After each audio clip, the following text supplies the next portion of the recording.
Hey there, Fletch from All Things Overlanding here, and today I wanted to talk to you about a new project that I'm getting ready to start on. I'm excited to share it with you guys when I get going, but I just got the main component for it, so I wanted to kind of talk you through that, show you a little bit on the features of it, and talk about my ideas, and get feedback from you guys. So let's talk about this 100 amp hour LiFePO4 battery, why I picked this one, and what I plan to do with it.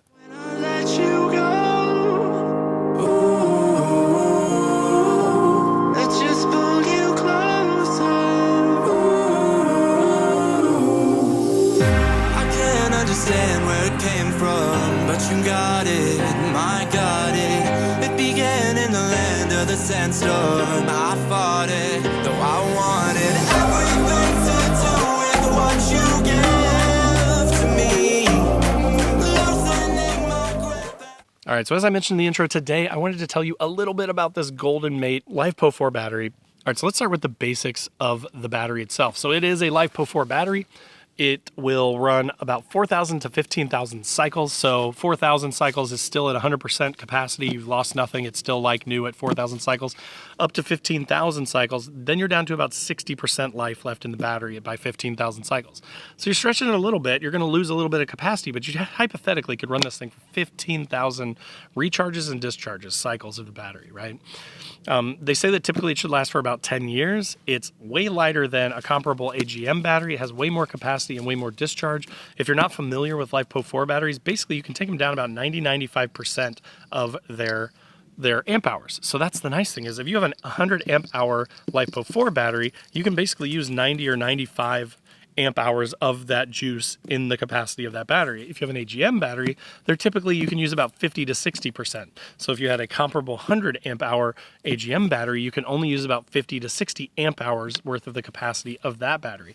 So this thing gives you a ton of capacity. The other thing that I like about it, and the reason that I picked this one up, is they're very inexpensive. So, you know, back in the day, even just 2 or 3 years ago, a 100 amp hour battery like this was $400 to $700, somewhere in that ballpark.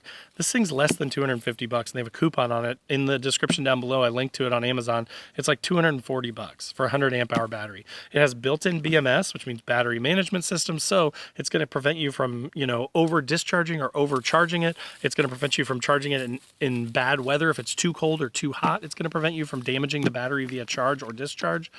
So it's really nice that it's going to protect itself. So even if you just have like a simple isolator, if you don't have like a big fancy like red arc system or some sort of a more expensive battery management system, this thing will kind of protect itself from any sort of damage, inadvertent as it may be. So that's really nice. I like that a lot. I'll throw the dimensions up on screen here. I'm going to put up the inches, but I'm going to read them because in the manual, of course, they're in millimeters. But it's about 328 millimeters long. It's 172 millimeters thick, and it's 212 millimeters tall. So as far as my couple of ideas for how I want to use this thing and why I have it, if you're familiar with my truck, I have a Goldenmate 200 amp hour battery in the back. That's my house battery. That thing is huge. It weighs like 60 pounds. It's more than twice as big as this thing. I mean, it's probably 3 times the size of this thing. It's huge. It takes up an entire 104 quart Plano crate. So it's actually really big, but it gives me a ton of capacity, and it stays in the truck all the time in that Plano crate. And it runs all the stuff in the back of my truck, from my fridge to my diesel heater to all my lighting, my strobe bar in the back. It's basically a completely independent system from the rest of the truck. So I don't have to worry about killing my starter battery or anything, and I run everything off of that. So you may be asking, well, what do you need this for? The main reason that I picked this up is because I don't have any sort of inverter on that 200 amp hour. And again, it's like really kind of hard to get to. It's in the back behind my drawer system. It's really just meant to be like a sealed system that just runs all my stuff that's in the back of the truck.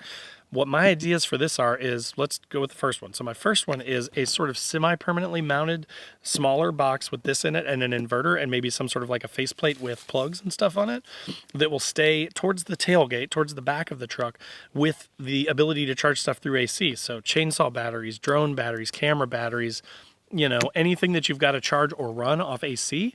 That's kind of my thought, is I could use this battery to run all that stuff, but it would stay in the truck. And I'm pretty sure that the Red Arc, so I run all my stuff off of a Red Arc Red Vision system. It's a really smart, intelligent system that is able to manage multiple batteries. So my kind of thought is to run parallel lines out off my 200 amp hour into the box for this one, so that when I'm charging via either solar or I have shore power plugged into my AC inverter in the back of the truck, so that I can kick it on with the power, or with the push of a button, I can kick on my AC inverter and I can push power into the spare battery. My thought is then I could just sync this up and basically run it in parallel.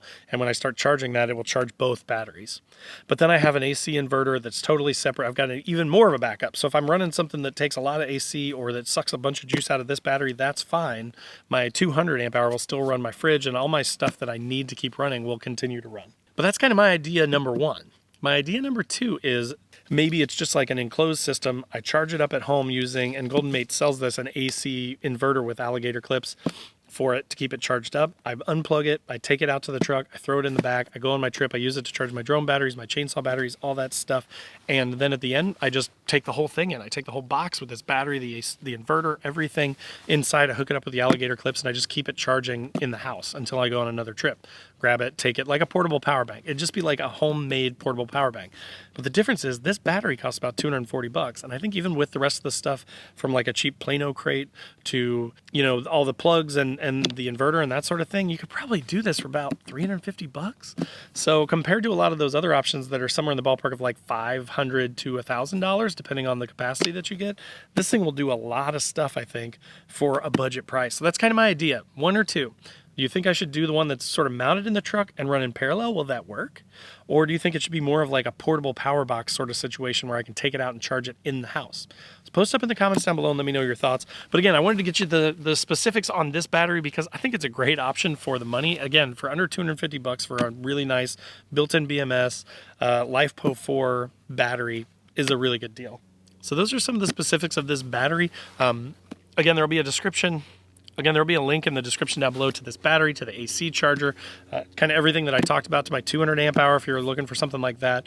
I'll have links to all that stuff in the description down below just to make it as easy as possible to find that stuff, but post up in the comments down below and let me know your thoughts. Also in the description will be links to all my other social channels, so wherever you want to come hang out, I'd love to have you. There's also a link to my website where I've got overlanding camping patches and stickers, so if you're into that kind of stuff, there's some pretty funny ones in there, like I hate people, so I go camping, that kind of thing. Check those out. And then last but not least, there is a link to my Patreon page where we've got a 24/7 Discord and we all chat and have a good time talking about our rigs and trips and stuff like that.